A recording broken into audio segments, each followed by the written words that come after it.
Thank you for joining us on Live Lunch Break. My name is Rick Coster. This is theday.com.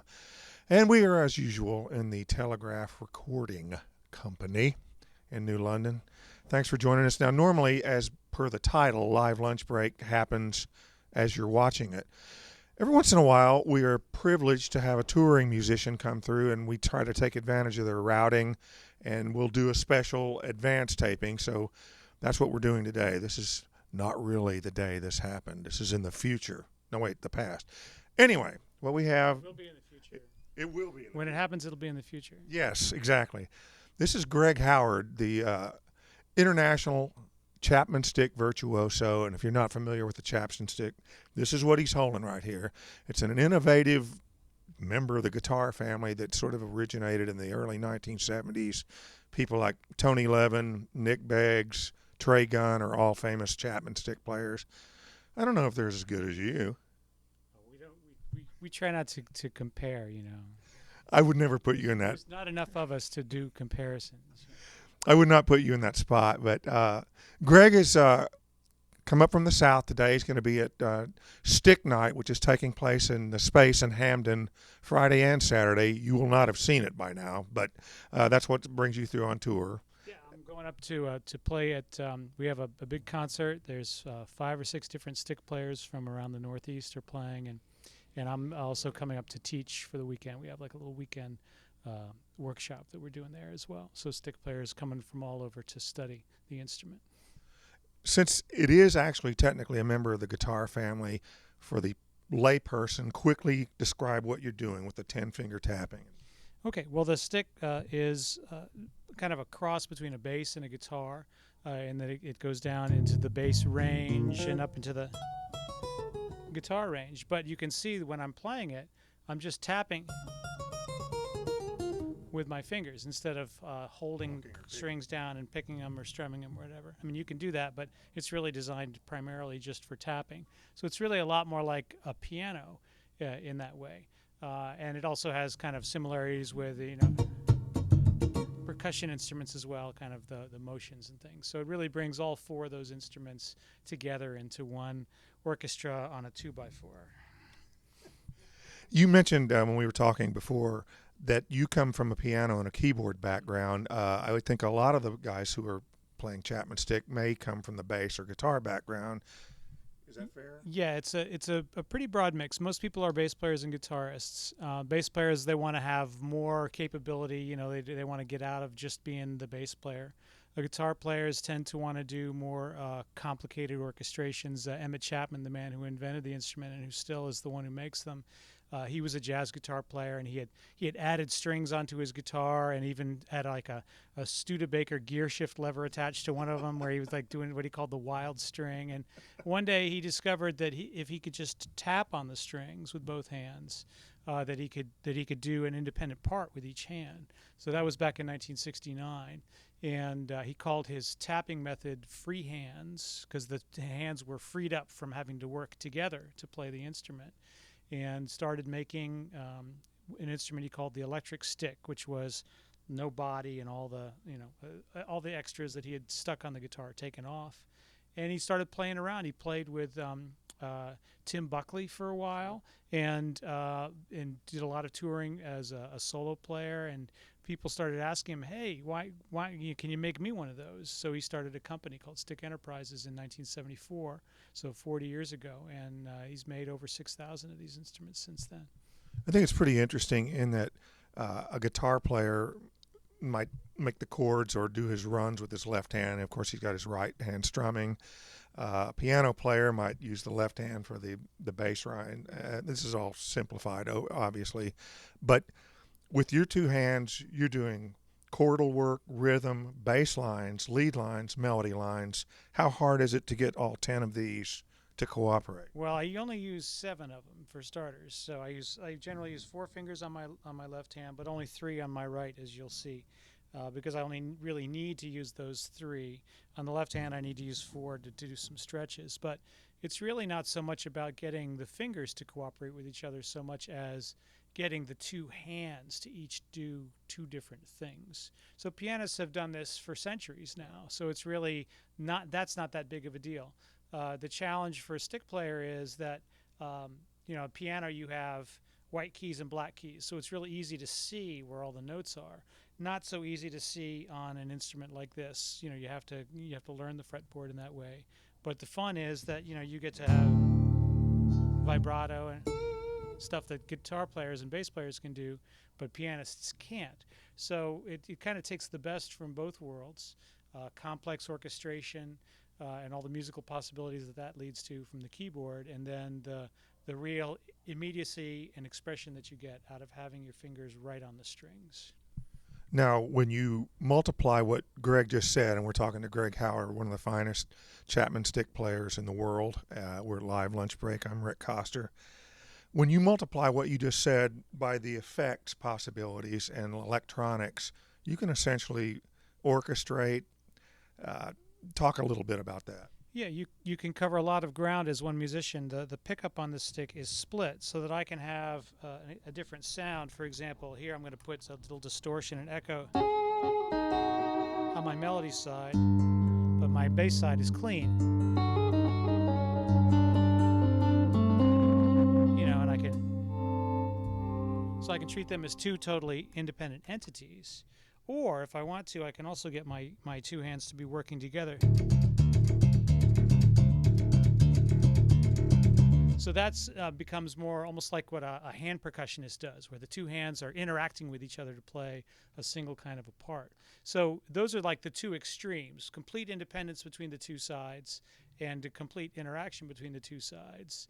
And then, like you said, all the layering of electronic processing that you can put on top of it. You can get a MIDI pickup on it, which I don't use because I think synthesizers, to me, they're kind of boring. I'd much rather have just the electric sound of that the guitarist can make and really have that immediate connection with the strings. That's why I like to play it. I think that anybody familiar with the Chapman stick associates it with progressive rock. Tony Levin with King Crimson, or Nick Beggs now with the Steven Wilson Band, just as two examples. But do you find that it's coming more and more into play in, I hate to say mainstream artists, but in ensemble work rather than just someone standing here? Yeah, I mean, there's all kinds of musicians playing it: classical, jazz, folk, pop, rock. There are stick players who sing and play. There are people who use it in a band context. Tomorrow night, there's a band called And the Traveler. Josh Goldberg is a stick player in that band. There they are, a hard rocking band. I mean, really heavy stuff. There's another band that's playing from Hamden with a stick player named Brett Bottomley. And I'm forgetting Brett's. Toy Machine is the name of Brett's band. Sorry about that, Brett. But they are, they're doing kind of jazz fusion kind of a thing with it. So, but also with a lot of progressive influences. There are blues musicians. I mean, you name it. It's a true tabula rasa. You can do anything on it. You've worked with some fairly prominent folks, right? Yeah, I've worked with some fairly prominent folks. It's true. And it's been very fun doing that. But my heart really lies in working as an improvisational musician with the stick. And there's just no prominent folks in that field. When you're talking about just being a pure improvising musician, it's a wide open kind of a field. Except maybe Keith Jarrett might be the only one I can really think of. Can you think of anybody else who's like a 100% improvisational musician that people would really have heard of? No, was the answer to that question. That was the answer to that question. So who knows? Maybe I'll be the first. We'll see. Well, speaking of that, you have a new CD out, a trio called Azul, which is Spanish for blue.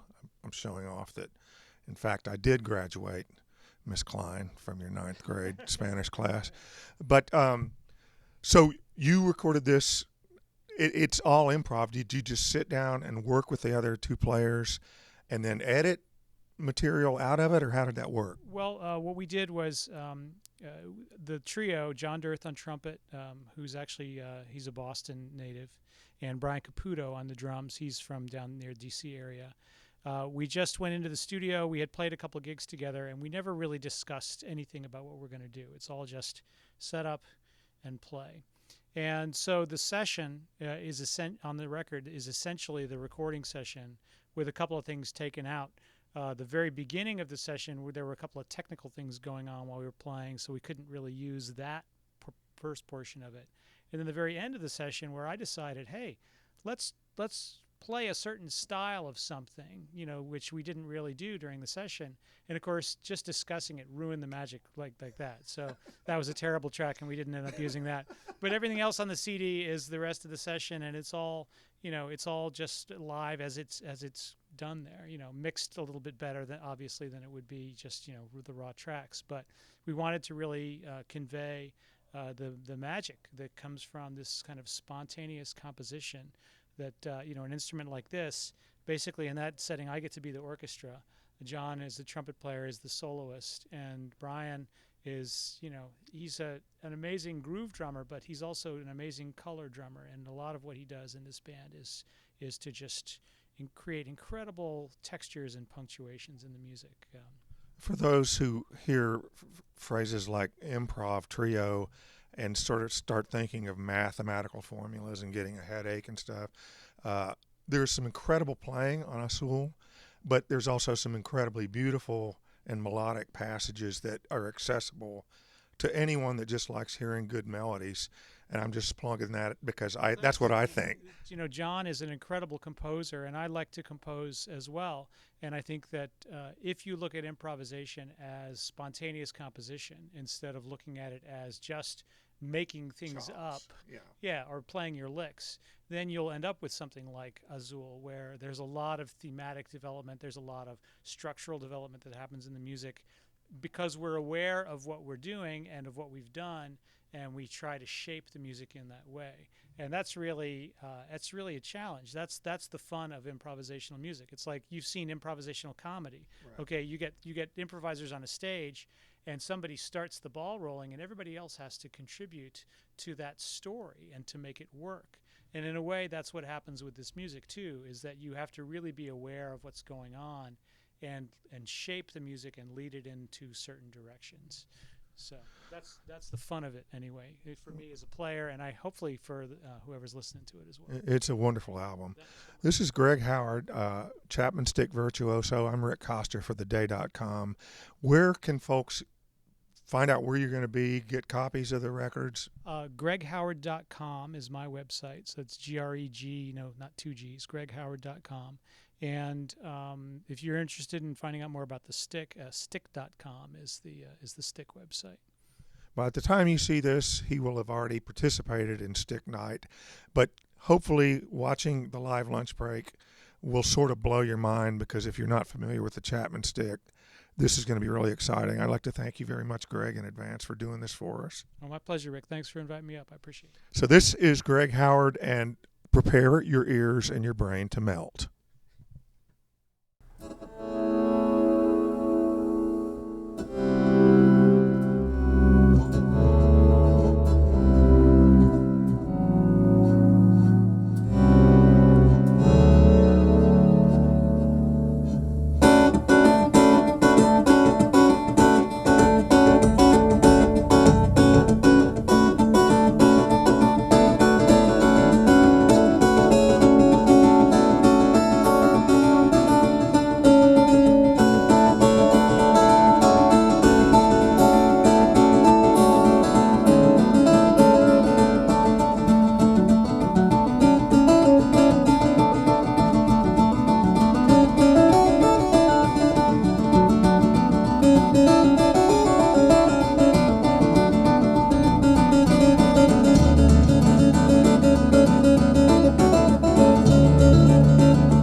Oh, I okay. could just put big meadows. That'd be fun.